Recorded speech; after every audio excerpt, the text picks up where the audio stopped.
Dear learners, welcome to this session. Today we are going to discuss about information sources categorization. Myself Dr. Archana Shukla from Faculty of Library and Information Science, School of Social Sciences, IGNOU. This categorization is from the very first unit of your course BLI 222, Information Sources and Services. In this topic, we are going to discuss about information sources and how these information sources are categorized. After watching this video, you will be able to explain how information sources can be categorized, describe that there are specific criteria for categorization of information sources and identify sources by type, content, media and publication status. So, we are having two components here, information and information sources. We all know that in today's world, information has been very essential for all of us. We all need information for different purposes. A researcher and a scientist needs information for doing his or her research work. A manager needs information for decision making and smooth functioning of the organization. A teachers need information for teaching and learning process. So, this way our information needs are diverse. This information is also generated through various types like imagination, reasoning and experience through our sensory organs. The information generated was generally communicated to the others for their own interest and survival. Means there are two processes, one information generation and the other process is how this information, how this generated information is communicated to the society for their use, for the users, for their information needs. We all are familiar with different type of sources like printed sources like books, newspapers, magazines and other similar sources. Similarly, we have seen some handwritten documents also like manuscripts in the olden time. Then still now we are having letters, notes in the written format or we may say in the handwritten format, and we have electronic sources also like databases, microfilms, and nowadays we are having e-books, e-journals and many other type of electronic sources. So, here we see we are having two things, we are having information and we are having information sources. Now, the question may arise, why we need these information sources?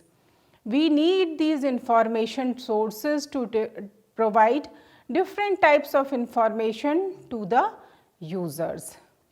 Why? Because as LIS professionals, we are not knowing about each and every information.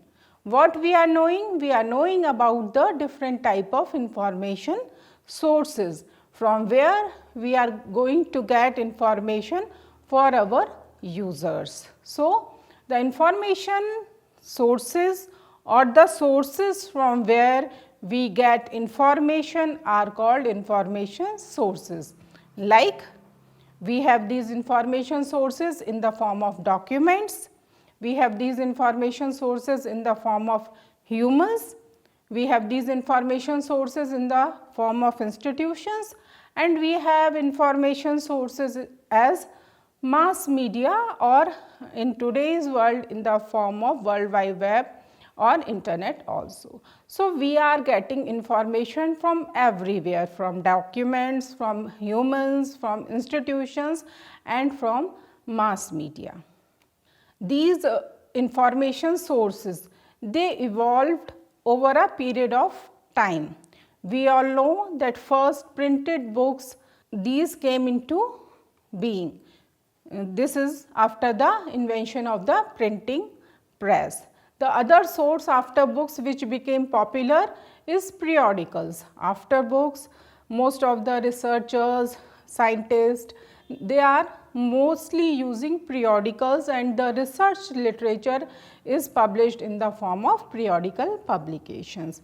Then after that, after the invent of internet and World Wide Web, electronic sources, mass media, internet and World Wide Web, they became the chief sources of information.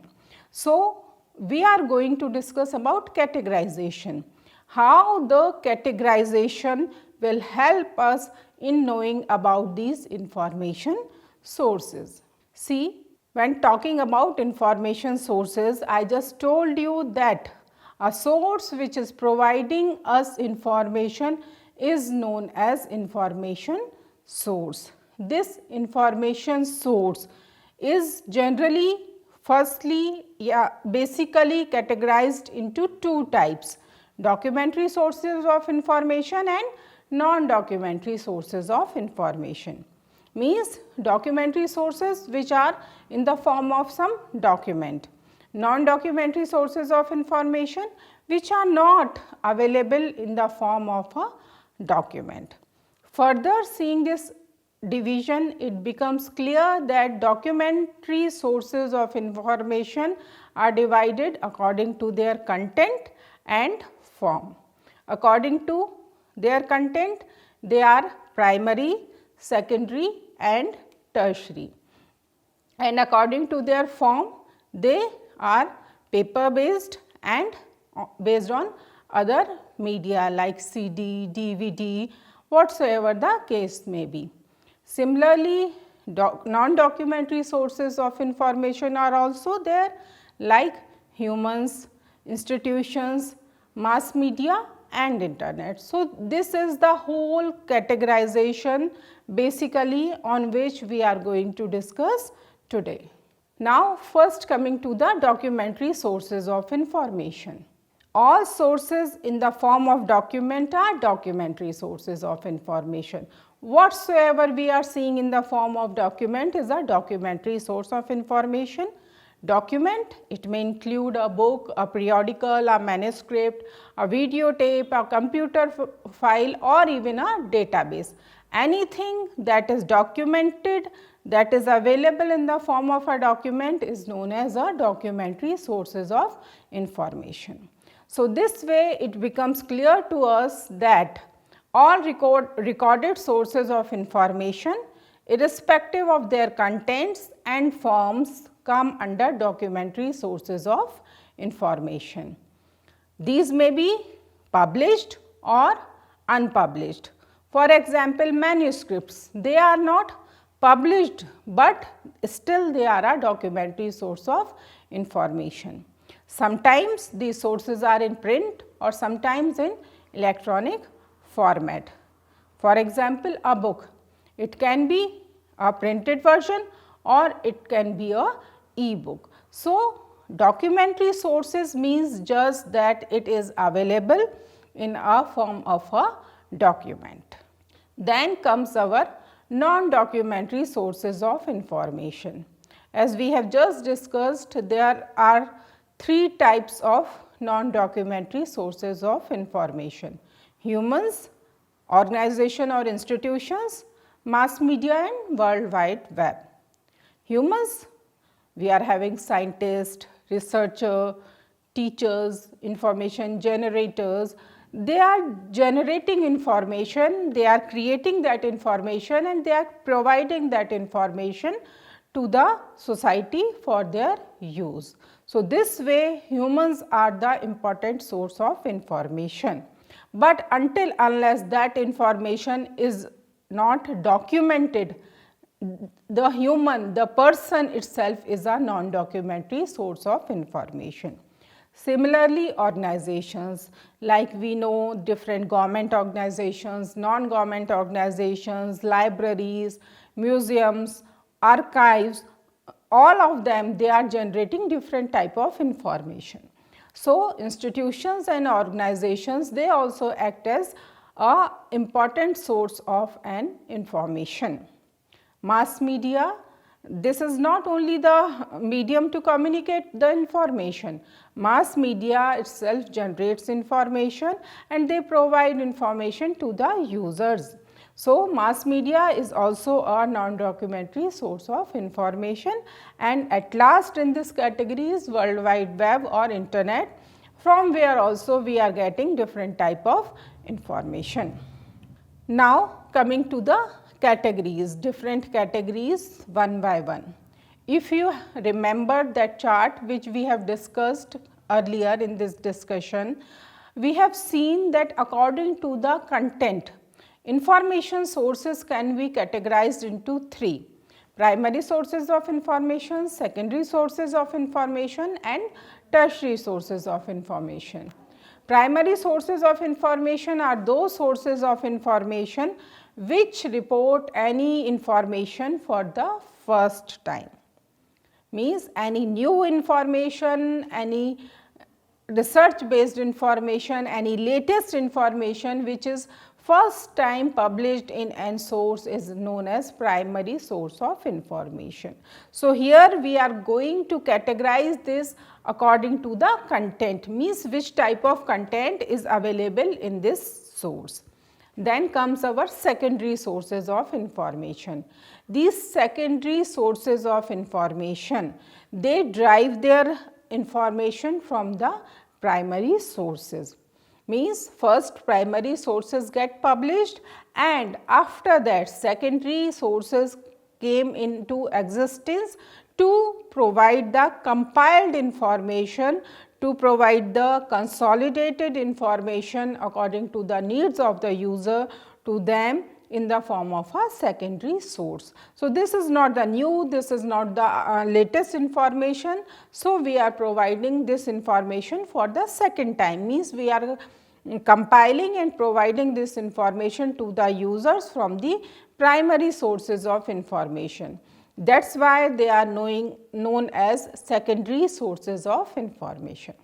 Then comes the tertiary sources of information, means these tertiary sources of information, they are deriving their information both from primary and secondary sources, means they are compiling the information from primary and secondary sources. They are third in the category, that is why they are known as tertiary sources of information. Remember, this categorization is based upon the content which are provided in the documents, whether the contents are primary, whether the contents are secondary, whether the contents are secondary and tertiary. Then coming to the primary sources of information. Primary sources are those sources which contain original material that has been published, reported or recorded for the first time. Many examples are there for primary sources like periodicals, we call them primary periodicals also, then technical reports, thesis and dissertations, what we are doing for our PhD or MPhil dissertations. For thesis, for PhD we are doing our thesis, and for MPhil we are writing a mini thesis, that is known as dissertation. Then in the conferences, researchers are presenting their research work in the form of conference papers or research papers. Then comes the patents and standards, because they are also having new and new kind of a research is there, a new kind of a information is there which is going to be patented or standardized in the form of these patents and standards. Then comes our secondary sources of information. These are mainly dependent on primary sources for their existence, means a source which is more or less completely dependent on primary source for its existence is a secondary source of information. Why? Because they are compiling the information, they are providing the information collected from primary sources of information. Information in secondary sources is organized and arranged according to a definite plan. These secondary sources of information, they are also further divided into 3 types. First is index type. In this type, we are having indexes. You have seen index. We all are familiar with the index which is given generally at the back of the book. Then we are having bibliographies. Bibliographies, these are the list of publications, list of documents. Then we are having indexing and abstracting periodicals, and we are having current awareness services also, which comes under the category of secondary sources. So, first categorization in secondary sources is of index type. Then the second categorization is of survey type. In this, these publications survey the literature of a subject from various points of view and bring out another set of publications. For example, books, textbooks, treatises, review, state of the art reports.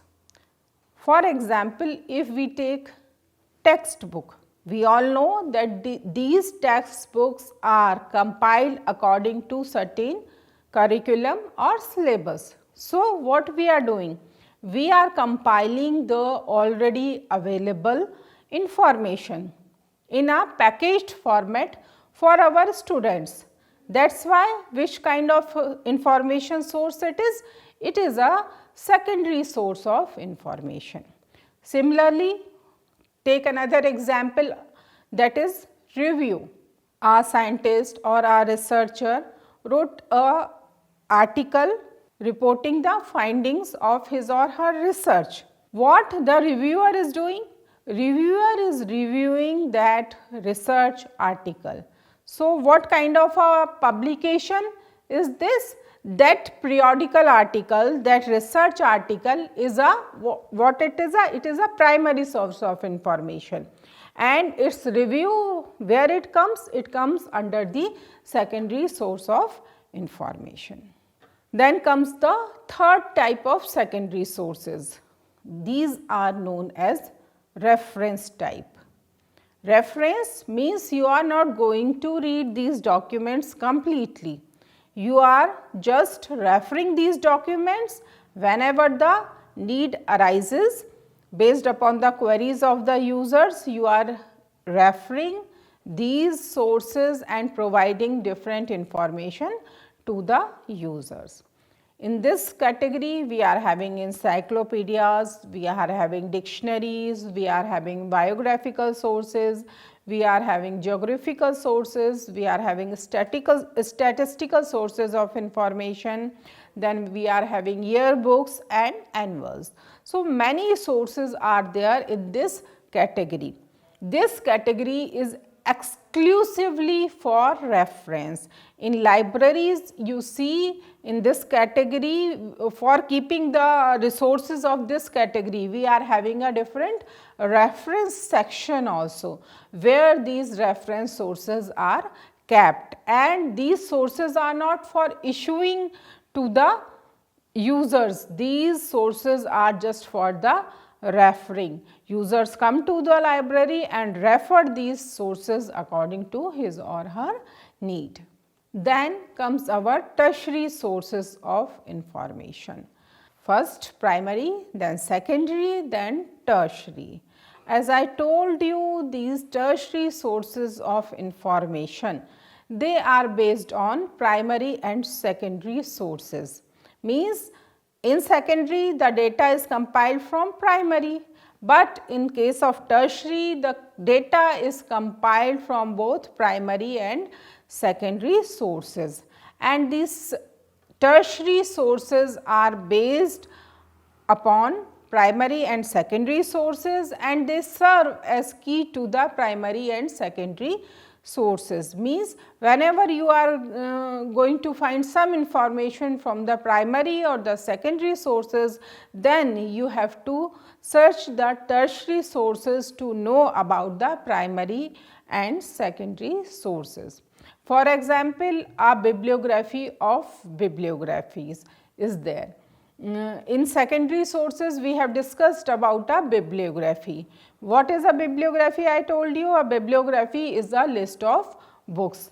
And what is a bibliography of bibliographies? A bibliography of bibliographies is a list of bibliographies. Suppose in secondary sources, we are having so many bibliographies on our topic or on our subject area or on our topic of interest. So, how we will know about these bibliographies in our interest area? We have to consult some bibliography of bibliographies to know about the bibliographies available in the particular subject. Similarly, we are having guides to the literature. These guides help us to know about the already published literature. Bibliography of bibliographies, they tell us about the list of books. Similarly, we are also having periodical directories which tells us about the listing of periodicals available on a particular subject or on a particular topic. So, this way tertiary sources are compiled from primary and secondary sources. Always remember this primary, secondary and tertiary. This categorization is based upon the content of the documents. Then come our print sources. So, first categorization is based on the content. Now, this categorization of these documents is based upon the form of publication, whether they are available in the print format or not. These sources which are available in print format means they are available as a printed book, as a printed periodical or a patent or a standard or a conference document or a souvenir or a fast script or a report or an article. Anything that is printed is known as the print source of information. Then the sources which are not available in the printed format, like manuscripts, they are handwritten documents, they are not printed. We are having diaries, we are having letters, we are having files, office files, we are having laboratories notebooks, we are having databases, we are having humans, organizations, internet, our thesis, all these things, they are not the printed, means those are not formally printed or published by a publisher. Those are known as the non-print sources of information. Other categorization is based upon the publication, whether they are published sources of information or unpublished sources of information. These sources are documentary sources, both printed and non-printed. They are bought out by publishers in large number of copies, usually priced and sold. The examples are like books, periodicals, patents, standards, conference documents, video recordings, souvenirs, fast script databases also. Then similarly, we are having unpublished. See, this unpublished category is somehow near to the unprint, non-print material which is non-printed. In this category, we are having manuscript, thesis, project reports, diaries, letters, memorandum, medical records, etc. So, these are the ways of categorization. According to the content, we categorize them into primary, secondary and tertiary. According to the print, we categorize them into print and non-print. According to the publication standard, we categorize them into published and unpublished sources of information. So, these are the ways which help you to know how these documents are categorized and how you are going to use these information sources for your users. For example, if a researcher needs information, which source you would like to consult? because a researcher needs which type of information? A researchers always need information that is latest, that is new in nature. So, which type of source you will consult? You will consult primary sources of information for providing information to a researcher. See another example, if the researcher wants a list of documents available in his or her area of interest, then what you will use? You will consult a bibliography, that is a secondary source of information.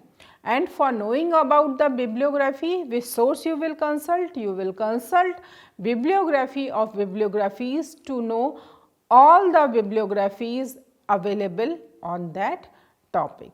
So, this way this categorization helps us to know about the different type of information available in different type of information sources and how these information is useful to our different users according to their needs, according to their requirement of the information.